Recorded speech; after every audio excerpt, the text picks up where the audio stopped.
ಗೋಪಾಲ್ ಅವರೇ, ನೀವು ಈ ಟ್ರೇಲರ್ ಎಲ್ಲ ನೋಡಿದಾಗ ಅದರಲ್ಲಿ ನಿಮ್ಮ ಕ್ಯಾರೆಕ್ಟರು ಏನೋ ಒಂದು ಮುಚ್ಚಿಡ್ತಿದ್ದಾರೆ, ಮಿಸ್ಟೀರಿಯಸ್ ಅನಿಸುತ್ತೆ. ಅಂದರೆ ಊರಿನ ಜನರ ಜೊತೆನೇ ಇರ್ತಾರೆ ಮತ್ತು ಇನ್ನೇನೋ ಮಾಡ್ತಾರೆ ಅನ್ನೋ ಥರ ಏನೋ ಒಂದು ಹಿಂಟ್ ಕೊಡುತ್ತೆ.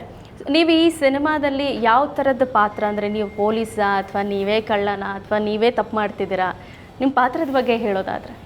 ಅದು ಆಗಸ್ಟ್ 1ಕ್ಕೆ ನಾವು ಏನು ಮಾಡಬೇಕು ಅನ್ನೋದು ಆಗಸ್ಟ್ 1ಕ್ಕೆ ನಮ್ಮ ಸಿನಿಮಾ ರಿಲೀಸ್ ಆಗುತ್ತೆ. ನಾನು ಯಾವ ಥರದ ಪಾತ್ರ ಮಾಡಿದ್ದೀನಿ ಡೈರೆಕ್ಟರ್ ಸರ್ ಚೂರು ಪ್ರೇಕ್ಷಕರಿಗೆ ಅಲ್ಲ, ಅದು ಏನು ಸಸ್ಪೆನ್ಸ್ ಇದೆ, ನಿಮ್ಗೇನು ಅನ್ನಿಸ್ತಾ ಇದೆ ಅದು ಅಷ್ಟೇ ಇರಲಿ ಅಲ್ಲ. ಹಾಗೆ ವಿಲನ್ ಅಷ್ಟೇ, ವಿಲನ್ ಅಂತ ತಗೊಂಬಿಡಿ. ದೊಡ್ಡ ವಿಲನ್ನು, ಸಾಧಾರಣವಾದ ವಿಲನ್ ಅಲ್ಲ ಅದು. ನೀವು ಎಕ್ಸ್ಪೆಕ್ಟ್ ಮಾಡಿರಲ್ಲ. ನಾನೇ ಶಾಕ್ ಆಗಿಬಿಟ್ಟೆ ನೋಡ್ಬಿಟ್ಟು, ಇಂಥವ್ರು ಇರ್ತಾರೆ ಜಗತ್ತಲ್ಲಿ ಅಂತ. ನೆಗೆಟಿವ್ ಅಂದರೆ ನೆಗೆಟಿವೇ ಸರ್. ನೋಡಿ, ನಿಮ್ಮ ಪಾತ್ರ ಇಲ್ಲೇ ಗೆದ್ದು ಬಿಟ್ಟಿದೆ. ಅವರಿಗೆ ಅಷ್ಟು ಕೋಪ ಬರ್ತಾ ಇದೆ ಅಂತಂದರೆ ಇನ್ನೆಷ್ಟು ತೆರೆ ಮೇಲೆ ಇನ್ನೆಷ್ಟು ಅದ್ಭುತವಾಗಿ ಬಂದಿರುತ್ತೆ. ಇಲ್ಲ, ಅದಕ್ಕೆಲ್ಲ ಅದರ ಕ್ರೆಡಿಟ್ ಎಲ್ಲ ನಮ್ಮ ರೈಟರ್ ಮತ್ತು ಡೈರೆಕ್ಟರ್ ರಾಜು ಸರ್ಗೆ ಹೋಗಬೇಕು.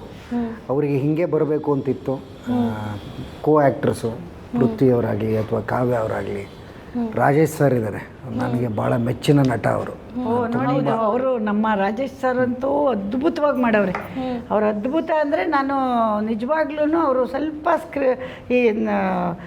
ಇತ್ತೀಚಿನ ದಿನಗಳಲ್ಲಿ ನಾನು ಸೀರಿಯಲ್ ಎಲ್ಲ ನೋಡೋದು ಕಡಿಮೆ ಆಗಿದ್ದರಿಂದ ಅವ್ರನ್ನ ಸ್ವಲ್ಪ ಒಂಥರ ಹತ್ರದಿಂದ ಕಮ್ಮಿ ಆಗಿತ್ತು. ಆಮೇಲೆ ನಮ್ಮ ಸಿನಿಮಾಲ್ಲಿ ನೋಡಿದ್ಮೇಲೆ ನಮ್ಮ ಸೆಲೆಕ್ಷನ್ ಚೆನ್ನಾಗಿದೆ. ಆಮೇಲೆ ಅವ್ರು ಮಾಡಿರೋ ರೀತಿ ಕೂಡ, ಆ ರೀತಿ ನಮ್ಮ ಎಷ್ಟು ಖುಷಿ ಪಡ್ತಾನೆ. ಅವ್ರ ಅಣ್ಣ ನಂಗೆ ತೋರಿಸಿದ್ದೀವಿ ಅಂದರೆ ಯಾವಾಗಲೂ ತುಂಬ ಆಪ್ತರು ಅವರಿಬ್ಬರು. ಒಂಥರ ಚಿಕ್ಕ ಇಬ್ಬರು ಜೊತೆಲೇ ಶೂಟಿಂಗ್ ಮಾಡಿ ಎಷ್ಟೋ ಒಂದು ವರ್ಷನೋ ಏನೋ ಶೂಟಿಂಗ್ ಆಗೋಗಿ ಜೊತೆಲೇ ಇರೋರು.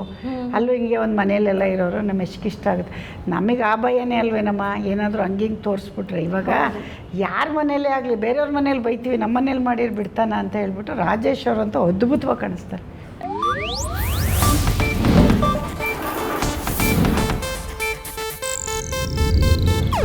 ಇದು ಏಷ್ಯಾನೆಟ್ ನ್ಯೂಸ್ ನೆಟ್ವರ್ಕ್ ಪ್ರಸ್ತುತಿ.